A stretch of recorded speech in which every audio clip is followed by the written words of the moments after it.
ide më hershme. Normal besoj që ka qenë pas nisma ndryshme, për shkak që po lexohet çdo kush që ka me lexu votuesin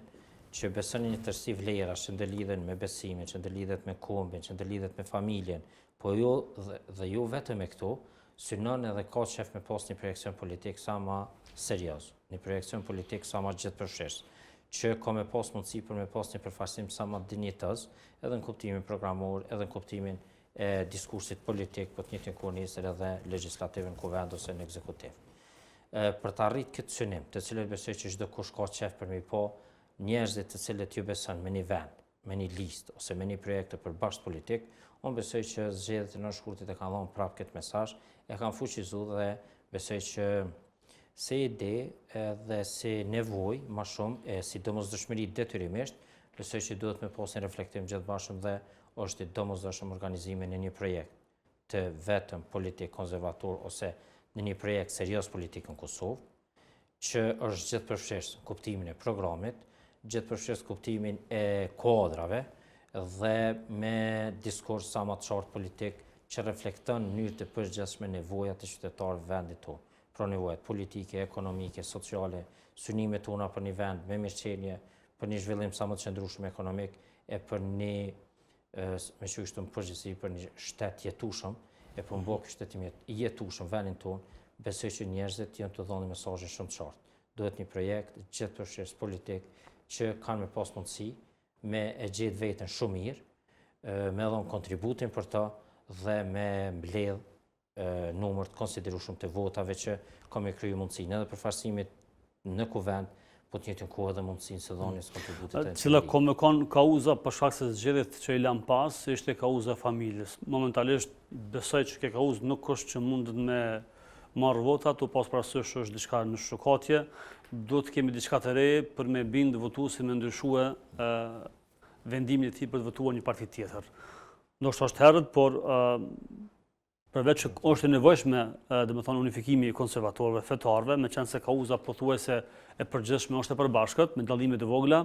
çfarë duhet tjetër të bëhet që me bind votuesin këtë rast elektoratin që më në fund me u besu që kauza ka me shku deri në fund dhe nuk ka me pas edhe ajo që është shumë e rëndësishme, nuk ka me pas përsëri ndamja, po përçarje të pas parasysh e kalumja nuk është fort për të marrë shembull. Një projekt politik duhet me reflektu gjendjen reale në popull, gjendjen reale të qytetarëve të vendit tonë. Unë besoj që sot çdo njëri prej neve kem sfidë edhe qëndrueshmërinë e familjes. Pra, familja është dhe do të mbetet kauzë e përhershme e një politike që e don të mirën e vendit vet. Por natyrisht që nuk mjafton vetëm një kauzë. Ndërlidhen edhe aspektet e tjera me këtë kauzë, që është shumë e rëndësishme, besoj që ndërlidhen, por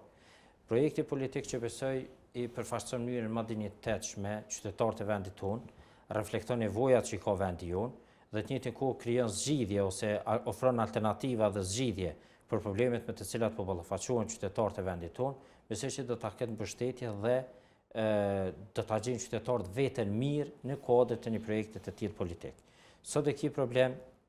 edhe ki sfida për çështjen e familjes, po hiç mami nuk i ki as shëndetësinë, hiç mami nuk i ki as arsimin, hiç mami nuk i ki as zhvillimin ekonomik dhe nuk i ki as politikën e jashtme. Por të njëjtën kohë, krahas që nuk janë mirë këto sektor,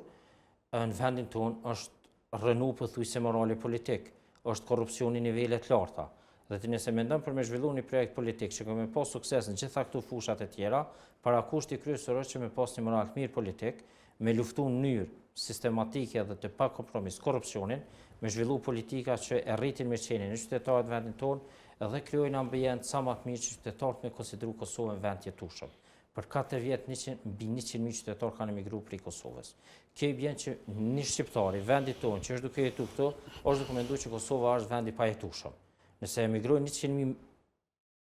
qytetarë brenda 4 viteve, i bën që përqindje e konsiderueshme e qytetarëve të vendit tonë nuk besojnë që Kosova është vend i jetueshëm.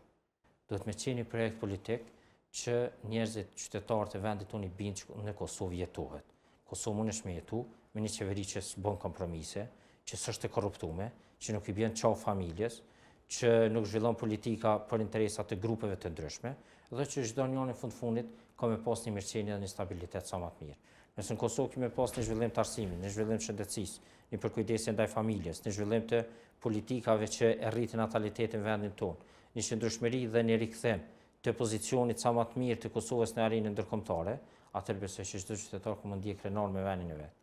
Si rezultati politikave të gabuara, Shqipëria është një mentalitet që thonë Shqipënia s'bëhet kurrë.